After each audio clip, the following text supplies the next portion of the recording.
Olá, a paz do nosso único pastor e redentor Jesus Cristo. Neste vídeo nós vamos começar uma série para saber qual é a verdadeira religião. No livro de Tiago, Tiago vai falar assim, no capítulo 1, versículo 27. A religião pura, imaculada diante de Deus e Pai é esta: visitar os órfãos e as viúvas nas suas tribulações e manter-se sem manchas do mundo. Quando Tiago comenta sobre a religião, ele diz que a religião, e esse termo que ele usa, a palavra está no singular. E também o nosso mestre Jesus falou em João, capítulo 14, versículo 6, disse assim: Disse-lhe Jesus: Eu sou o caminho, a verdade e a vida. Ninguém vem ao Pai senão por mim.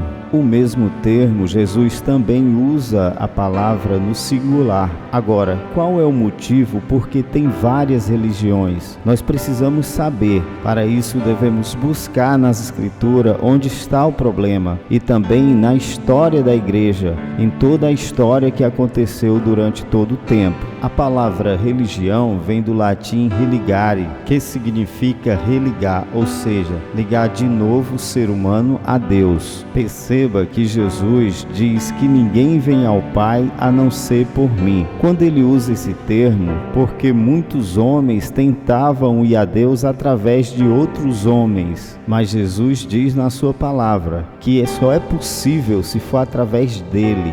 Ele, sendo Deus, se fez carne e abriu a sua boca e disse a forma correta de se voltar-se para Ele. Talvez os homens tenham buscado outros métodos de ir a Deus ou de se voltar para Deus, pois foi destituído ou desligado da sua glória, porque o homem não conhece a divindade de Deus, o ser de Deus. Essa é uma das grandes razões. Só para você entender, o que é ser santo é ser separado ou sã. Na palavra de Deus diz que o salário do pecado é a morte. Por isso que o homem nasce para morrer. Mas Jesus, ele é a vida e ele não tem nenhum pecado. Deus não tem mácula, ele está separado da humanidade. Por isso que ele é o autor e consumador da vida, ele é a própria vida.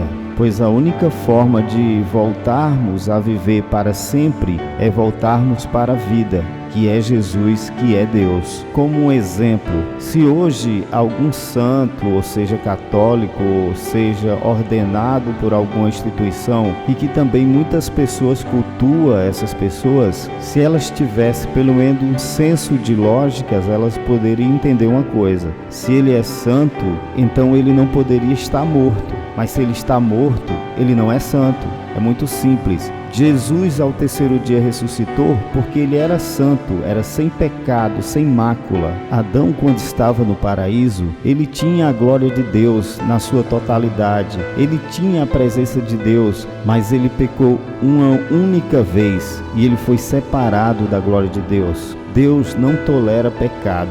Em Romanos capítulo 3, versículo 23 diz assim: Porque todos pecaram e estão privados da glória de Deus. E uma das muitas glórias é a própria vida. Hoje, pela misericórdia de Deus, você pode respirar e ter essa vida que você tem. Mas quando você perder o seu ar, perder o seu fôlego de vida, aquele que Deus te deu, se você seguiu a verdadeira religião, que é estar em Cristo, que ele diz que ele é o único caminho, a verdade e a vida, você vai viver para sempre, numa eternidade. Mas se você não está verdadeiramente em Cristo, você vai morrer para sempre. Isso é muito triste. E nenhum conceito católico, batista, kardecista, adventista ou qualquer religião que seja vai poder te salvar. Se você não estiver em Cristo, você está perdido. Ele diz: todo aquele que está em Cristo é uma nova criatura. E essa realidade tem que ser real na nossa vida, onde todos possam testemunhar. O mundo diz que você é o que você é, mas Jesus diz que pelos seus seus frutos conhecereis. Então você é o que Jesus fez em você. Se ele fez, você é de Cristo. Se ele não fez, você não é de Cristo, porque não deu crédito ao único Filho de Deus. Por isso, nessa série, nós vamos ver junto realmente se todas essas religiões seguem realmente a Cristo, se elas obedecem àquele que é a vida, ou se elas obedecem pessoas ou homens. Que Deus possa te abençoar sempre. Deus abençoe vocês e até a próxima.